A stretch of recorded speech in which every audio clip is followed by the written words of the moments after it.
Muy buenas a todas las personas que están escuchando Historia Política Pública. En el episodio de hoy voy a hablar sobre un libro escrito por el coreano Bae Myung-hun que se llama The Tower.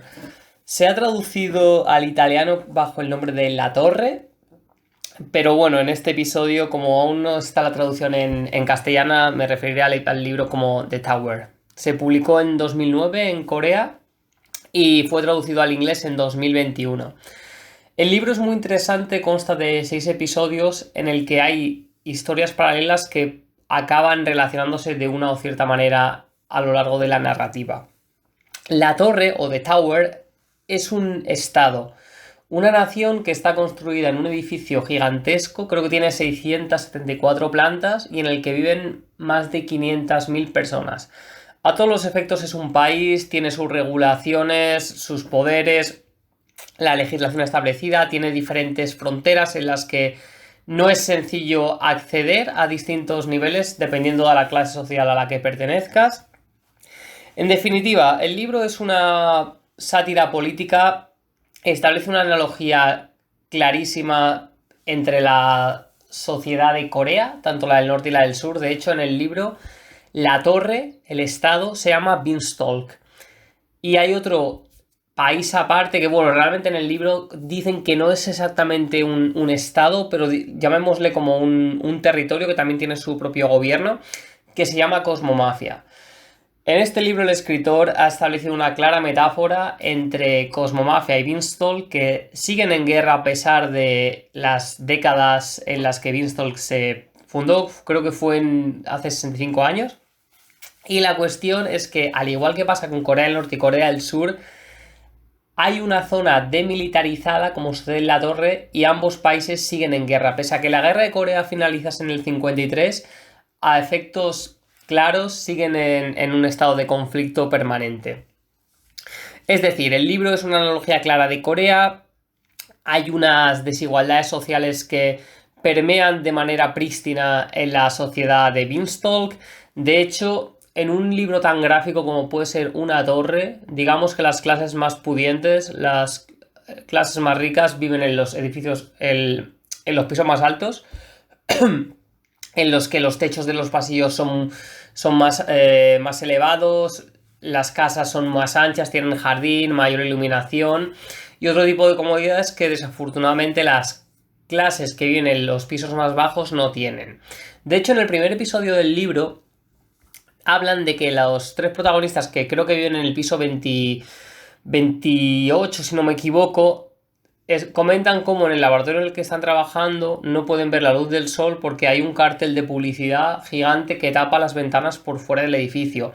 Y se resignan al hecho de que, bueno, al fin y al cabo esto trae muchos beneficios económicos para la gente que vive en la torre, que obviamente se le acaban quedando unos pocos, y por el contrario, esta gente no puede ver la luz del sol de manera tan clara como los que están arriba, y de hecho hace mucho frío en esa parte porque los niveles de calefacción además son escasos en comparación con toda la gente que vive a partir del piso número 400. Creo que es cuando ya empiezan las élites habitan, y obviamente conforme llegamos al 674 tenemos también el alcalde, los propietarios, la gente más enriquecida de la sociedad.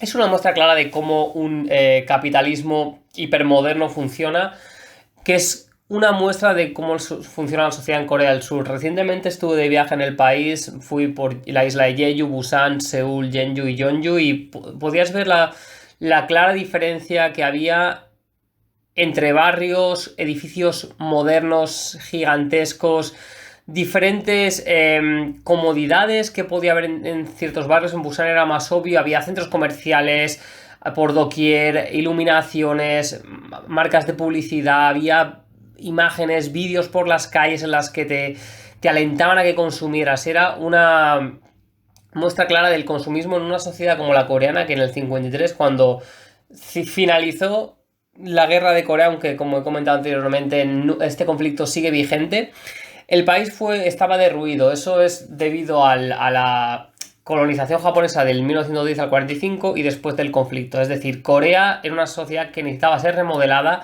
y Estados Unidos aprovechó para en base a la Guerra Fría y utilizando Corea del Sur como un baluarte contra el comunismo que venía del norte, tratar de poner dinero en la sociedad, crearla a imagen y semejanza. De hecho, Seúl y Busan se parecen mucho a Nueva York, y de esta manera ganarse la lealtad coreana a nivel social, político y económico. Y en Corea, que también haré capítulos sobre esto porque me parece que es muy interesante hablarlo, la historia narrada desde Seúl, la parte del norte y el resto de la península también, se considera a Estados Unidos como el gran aliado de Corea del Sur, mientras que en Jeju la situación no es tal, y eso quedó fehaciente en el... queda claro en el museo del Parque de la Paz, Jeju Peace Park, que es un museo de memoria histórica para glorificar a las personas asesinadas por manos de los estadounidenses y los coreanos a partir del 45. Aquellas personas que querían crear un sistema alternativo fueron destruidas por las élites. Pero volviendo al libro de la Torre, son 6 episodios, diferentes historias en el mismo edificio que luego tienen relación de una u otra manera. De las 6 historias, yo diría que las más interesantes son las 3 últimas, el 4, 5 y 6. Las 3 primeras están muy bien, son más divertidas, digamos, hay acción más frenética. En el segundo, por ejemplo, hay un escritor que es terrafóbico, que es una enfermedad bastante común en la Torre, gente que no es capaz de salir al exterior. Pero la idea de este escritor es que sus libros se basan en la naturaleza, y claro, la gente se pregunta cómo es posible que una persona que nunca sale fuera puede narrar de manera tan detallada, con información tan vívida, los paisajes naturales. El episodio 4, por el contrario, es quizá el más político de todos. Habla de las diferencias entre los verticalistas y los horizontalistas. Los horizontalistas piensan que debe haber igualdad entre todos los miembros de todos los pisos en el edificio. Entre los vecinos tiene que haber una relación de cordialidad, de que las condiciones materiales sean semejantes y que, en otras palabras, tengan los mismos derechos. Mientras que los verticalistas creen que la gente que vive arriba ha de tener mayores derechos que las clases más pobres. La analogía es clara entre los verticalistas, que son la gente de izquierda, y los horizontalistas al revés, los horizontalistas son de izquierdas y los verticalistas de derechas. Y a raíz de ahí se desarrolla una historia muy interesante que es un reflejo también de la realidad, como todo lo que escribe Bae Myung-hun. Hay un trabajador del Estado que se considera apolítico, es decir, que no le importa la izquierda o la derecha y no tiene un pensamiento propio ni muy claro sobre sus ideales políticos. Sin embargo, él es considerado ser verticalista porque trabaja para el Estado y también trabaja para intereses privados. Y al mismo tiempo comienza a establecer relación con una de las líderes del movimiento horizontalista, y por tanto empieza a ganar empatía con las clases más pobres. Pero esto le creará un conflicto de intereses a él mismo en su situación laboral y demás, porque claro, a él le beneficia un sistema más jerárquico, más desigual, en el cual un determinado número de personas ostenta las riquezas. Sin embargo, los horizontalistas proponen una sociedad igualitaria.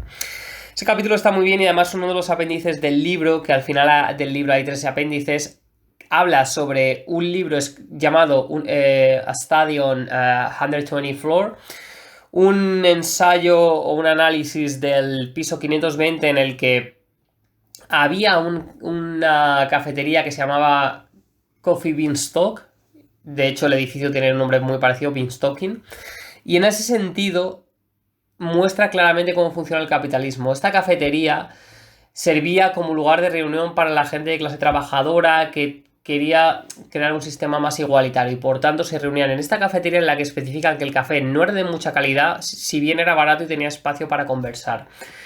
Y a partir de ahí se fermentó una idea de comunidad muy importante en el piso 520 del edificio. No obstante, los empresarios privados decidieron que para ganar las elecciones en Beanstalk era necesario tratar de cambiar la geografía de los diferentes pisos. Es decir, si aquí van a ir todos los trabajadores, van a hablar, van a conversar, van a establecer relaciones personales, van a aliarse para los movimientos sociales, debemos hacer una manera para alienar a todos esos trabajadores.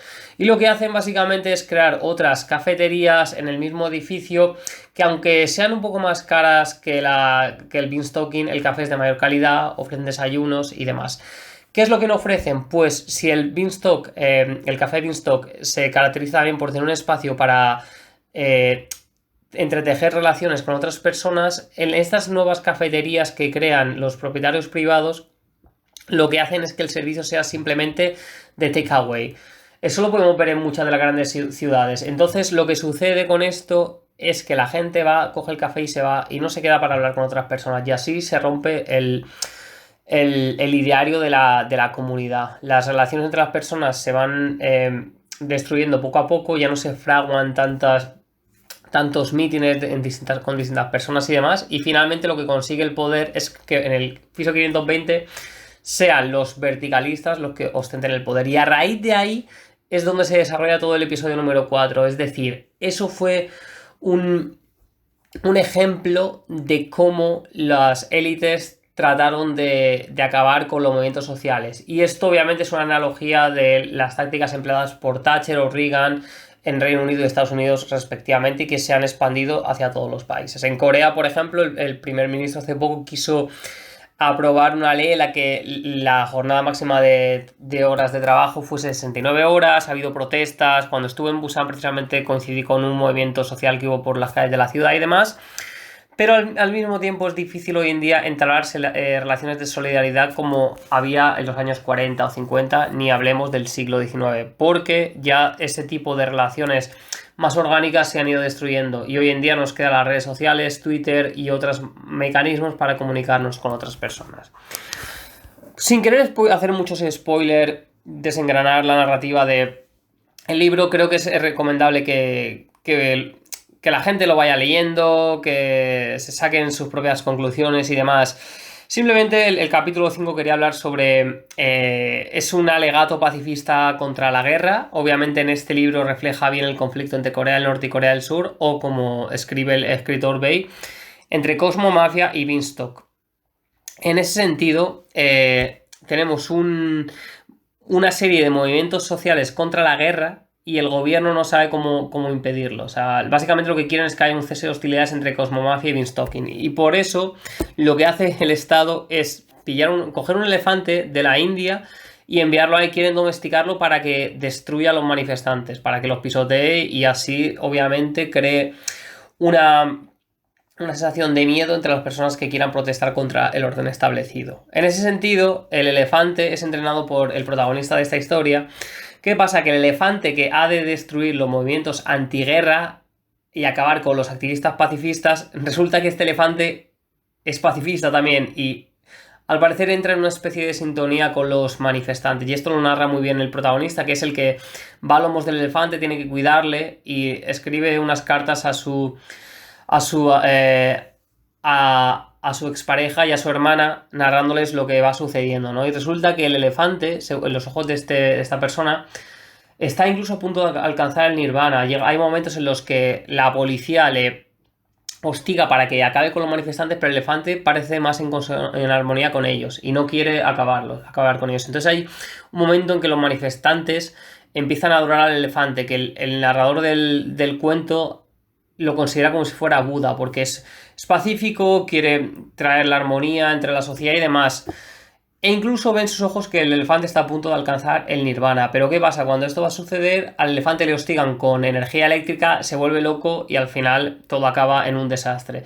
Es una clara referencia a cómo, para acabar con los movimientos pacifistas, el poder es capaz de hacer todo lo necesario para ello. Y también cómo en una sociedad tan repleta de estímulos, hiperglobalizada, hiperconsumista, es complicado hallar tu hueco para meditar y para, en este caso, usando la terminología budista, para alcanzar el nirvana.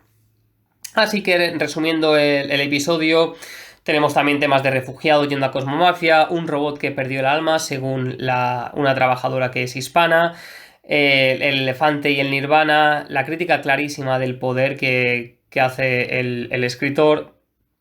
También un detalle claro de cómo funciona el capitalismo, la destrucción de los pequeños negocios, cómo se cercenan las relaciones sociales. Tenemos esto, obviamente, este libro entra dentro de un paradigma cultural que es muy obvio en Corea del Sur en los últimos tiempos. Se puede ver a través del cine y de los libros. A través del cine, la producción más famosa, sin lugar a dudas, es Parásitos, que ganó el Oscar en 2021, sí, 2021 a mejor película. Fue la primera película de habla no inglesa en ganar el Oscar a mejor película. Habla sobre las diferencias sociales en Corea del Sur. También tenemos El juego del calamar. Luego hay otras películas como Forgotten, Oldboy, que también son de Corea del Sur. Y muchos libros interesantes como A Cursed Bunny, que también habla sobre los efectos del capitalismo más voraz en la sociedad de Corea del Sur. Tower. Luego hay otro también de este escritor que se llama Launch This, que habla sobre una relación entre Corea del Sur y Estados Unidos para evitar la destrucción masiva. Y así es una muestra de cómo la sociedad coreana... que es la más segura del mundo, es también la población en la que hay más suicidios por cada 100.000 habitantes, la población que más creció a partir del año 50, está muy arriba en numerosos índices que parecen contradictorios, pero no lo son para nada. Corea del Sur es posiblemente uno de los grandes experimentos agenciados por el capitalismo moderno. Es decir, una sociedad que estuvo completamente derruida desde el 53 y cómo a raíz del dinero implementado por Estados Unidos sirvió para crecer de manera masiva.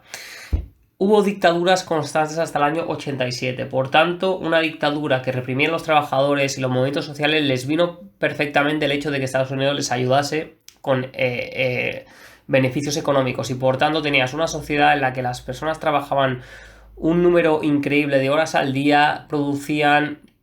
Y al mismo tiempo, en los primeros años no tenían en qué gastarlo, ahorraban y al final cuando llegó ya los beneficios, eso en el Museo de Historia Contemporánea de Seúl lo explica muy bien, la televisión, los sofás, las neveras y demás, la gente ya pudo disfrutar de todo el trabajo que había amasado durante los años. Al mismo tiempo había una dictadura muy férrea que trató de modernizar el país a nivel económico, pero no a nivel social, y hasta el 87 los coreanos no pudieron contentarse con derrocar esa dictadura y crear la Sexta República de Corea. En definitiva, el libro es muy interesante como ensayo político, sátira comparativa, una analogía de la realidad social que se vive en Corea del Sur, las relaciones y los conflictos con Corea del Norte.